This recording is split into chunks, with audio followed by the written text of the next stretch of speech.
پاکستان جسے اسلامی جمہوریہ پاکستان کہا جاتا ہے، وہاں آج بھی 75 سال کا عرصہ گزر جانے کے باوجود بھی ریاست امیر کی سگی اور غریب کی ستیلی ماں کا کردار ادا کر رہی ہے۔ جہاں امراء کی عمارتوں کے سائے میں غریب کی جھونپڑی اپنی قسم پرسی کا موا بیان کر رہی ہے، ان کچی بستیوں میں رہنے والے افراد کھلے آسمان کے نیچے جہاں اپنی نسلوں کو پروان چڑھتا دیکھ رہے ہیں، وہاں روٹی اور عزت نفس کا فاصلہ بڑھتا چلا جاتا ہے۔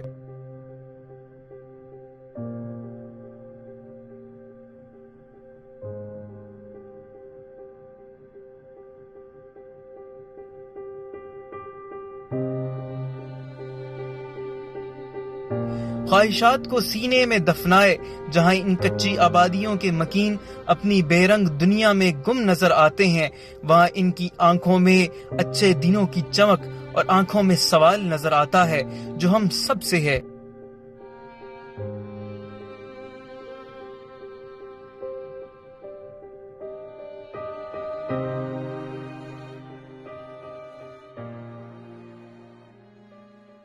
حالات آپ نے دیکھ لی سر، غریب لوگ ہیں،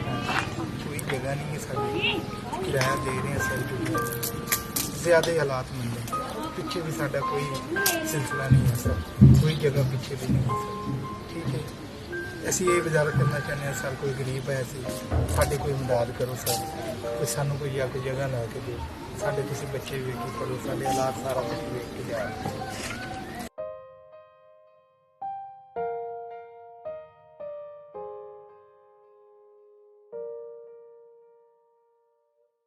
سر بجلی کا بھی اسی بل دے رہے ہیں، چھٹیاں کا بھی بل دے رہے ہیں سر، 2025 روپئے کرایہ سر ایک چھٹی کا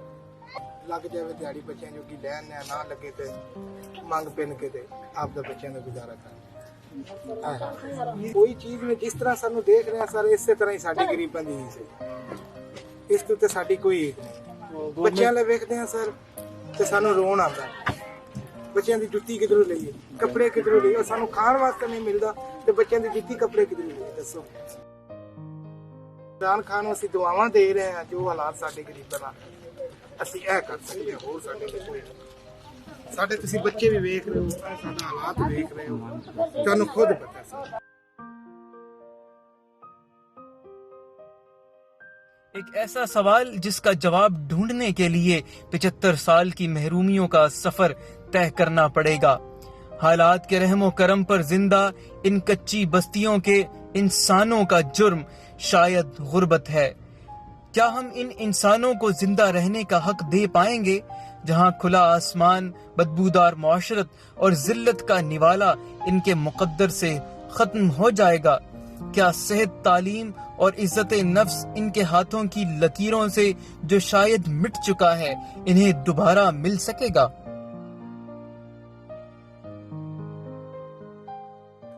بہت مشکل سے دوائیاں لیتے ہیں، مانگ پہن کے دوائیاں لیتے ہیں، غریب لوگ ہیں، آپ لوگ حالات دیکھ رہے ہیں ہمارا، جیسے ہم لوگ چلا رہے ہیں، ہمارے یہ چھوٹے چھوٹے بچے ہیں، ہم لوگوں نے عیدی کے لیے کپڑے نہیں لے، اتنے غریب ہو گئے، مشکل حالات آ گئے ہمارے اوپر کہ ہمارا کچھ بھی حل نہیں۔ کیا کریں پھر بچوں کو وہی پرانے پاٹے پرانے کپڑے پہلے والے پہنائیں گے، نہ تو لے نہیں سکے ہم لوگ، ہمارے میاں کا کام نہیں چلتا، صبح نال صرف کلی چاہ پی لینے ہیں، 2 پاپے کھا لینے ہیں، دوپہری روٹی پکانے ہیں، رات میں باہر کھا کے آ جانے ہیں۔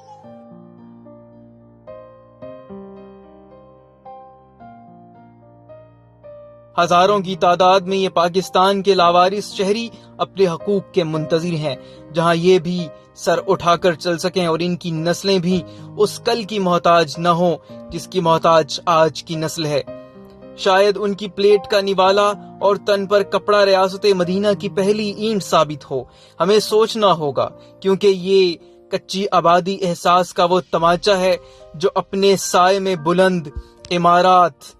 میں بیٹھے امیر کی سوچ ریاست اور عوام کے منہ پر پڑ رہا ہے، کیونکہ سوچ کا سفر ہی شعور کی بیداری کی ضمانت ہے۔ ان کچی آبادیوں میں شاید ہی کوئی ڈاکٹر عبدالقدیر خان یا پاکستان کا اور قومی ہیرو کہ جسے حالات کی ستم ظریفی کا شکار ہونا پڑا۔ حالات کی ستم ظریفی ان کچی آبادیوں میں رہنے والے افراد کا وہ جرم ہے جسے وہ اپنا مقدر سمجھ کر حالات سے سمجھوتا کر کے بیٹھ گئے ہیں۔ اب وقت آ گیا ہے کہ اس جدید دور میں کہ جہاں انسان چاند پر پہنچ چکا ہے، وہاں ہمارے معاشرے کا یہ طبقہ زمینی یا بنیادی سہولیات کی فراہمی سے بھی محروم ہے اور تقاضا کرنا بھی بھول گیا ہے۔ شاید وقت کے ساتھ یہ احساس بڑھتا چلا جا رہا ہے کہ اب سہولیات کی فراہمی ایک ایسا خواب ہے جس کی تعبیر پاکستان جیسے ترقی یافتہ ملک میں ناپید ہو چکے ہیں اور تقاضا بھی کرنا بھول گیا ہے۔ ہمیں بحیثیت قوم سوچنا ہوگا، کیا ہم کچی آبادی کے لوگوں کو اپنے سے الگ دنیا کا مکین سمجھتے ہیں؟ کیا ملک کے اندر نفرت اور تفریق کا بیج گہرا ہوتا جا رہا ہے کہ ہم اس طبقے کو سکون سے مرنے اور جینے کا حق بھی چھین رہے ہیں؟ کیا ہم مسلمان تو دور کی بات انسان بھی کہلانے کے قابل ہیں؟